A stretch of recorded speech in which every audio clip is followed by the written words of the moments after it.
રાજકોટ શહેરમાં આવતીકાલે ક્ષત્રિય સમાજનું સંમેલન મળવા જઈ રહ્યું છે। આ સંમેલનની જે છે અત્યારે તૈયારીઓ પૂરજોશમાં કરવામાં આવી રહી છે। ખાસ કરીને આપ દ્રશ્યોમાં પણ જોઈ શકો છો કે જે રીતના અત્યારે અહીંયા તૈયારીઓનો ધમધમાટ જે છે શરૂ થઈ ગયો છે। હાલ આપણી સાથે અહીંયા સ્થાનિક આગેવાન છે, આપણે એમની સાથે પણ વાત કરીશું। શું કહેશો, કાલની તૈયારીઓ કેવી છે? જોરશોરથી તૈયારી કરેલો આવે છે। 2 લાખ 2.5 લાખ માણસની વ્યવસ્થા કરવામાં આવેલ છે। ખાસ કરીને આ જે સ્ટેજ છે, આ સ્ટેજ જે બનાવવામાં આવી રહ્યું છે, આ સ્ટેજ ઉપરથી આવતીકાલે ક્ષત્રિય સમાજના અગ્રણીઓ છે તે સંબોધન કરશે। ખાસ કરીને વાત કરવામાં આવે તો જે છે અલગ અલગ 12 જેટલા ટાવર અહીંયા ઊભા કરવામાં આવી રહ્યા છે, જેમાં ખાસ સાઉન્ડ સિસ્ટમ પણ જે ઊભી કરાઈ છે। લોકો અહીંયા આવેલા, સભામાં આવેલા લોકો જે છે સ્પષ્ટ રીતે જે છે અહીંયા ક્ષત્રિય અગ્રણીઓ દ્વારા જે સંબોધન કરવામાં આવે તેને સાંભળી શકે તે માટેની એક સાઉન્ડ સિસ્ટમ પણ ઊભી કરવામાં આવી રહી છે। તો બીજી તરફ અહીંયા મોટી સંખ્યામાં લોકો બેસી શકે તે માટેની અત્યારે તૈયારીઓ કરવામાં આવી રહી છે। તૈયારી લગભગ બધી ફૂલ થઈ ગઈ છે।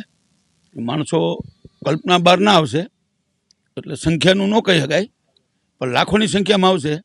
એટલે જે રીતે અમને સમાચાર આવે છે દરેક તાલુકામાંથી, ગામડામાંથી, શહેરમાંથી, જિલ્લામાંથી કેટલી બસો, કેટલી ગાડીઓ, એ જોતા તો અકલ્પનીય છે, બરાબર છે। એટલી સંખ્યા થશે એવો અમારો અંદાજ છે।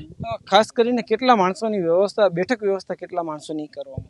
બેઠક વ્યવસ્થા તો 5 લાખ માણસોની કરવામાં આવી છે, અને 30 વીઘાનું ત્યાં કાર્પેટ ને, સ્ટેજ ને, લાઇટિંગ ને, 5 થી 6 પાર્કિંગ ને, એ બધી ફૂલ વ્યવસ્થા કરવામાં આવી છે।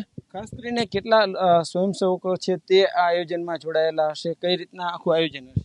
સ્વયંસેવકમાં ખુદ અમારા કાર્યકરો 300 છે, સિક્યુરિટી છે, પછી યુવક સંઘ છે, એટલે એ તો ઓછામાં ઓછા 1000 હશે।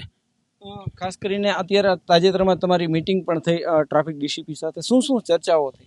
બસ એ બધા ટ્રાફિકની વ્યવસ્થા માટેની બધી ચર્ચાઓ થઈ કે અહીંયા ટ્રાફિક કદાચ ગઈકાલે જેમ 10 કિલોમીટર ટ્રાફિક જામ થઈ ગયો હતો, તો એવું કાંઈ બને તો એક તમે 2 જેસીબી રાખો, એક ક્રેન રાખો, કે હેવી વાહન છે અને ક્યાંય એવું કંઈ બન્યું તો તાત્કાલિક એને ઉઠાવી શકાય, આટલા બધા ટ્રાફિક વચ્ચે। ચોક્કસથી હાલ આપણી સાથે અન્ય ક્ષત્રિય સમાજના આગેવાનો છે। શું કહેશો, કાલના આયોજન કેવું છે અને કાલની તૈયારીઓ તમારા દ્વારા કેવી? કાલનું આયોજન છે એ શૌર્યતા, શક્તિ, એકતા સાથેનું શિસ્તપૂર્વકનું એકદમ પૂર્ણ સામાજિક ક્ષત્રિય મહાસંમેલન છે।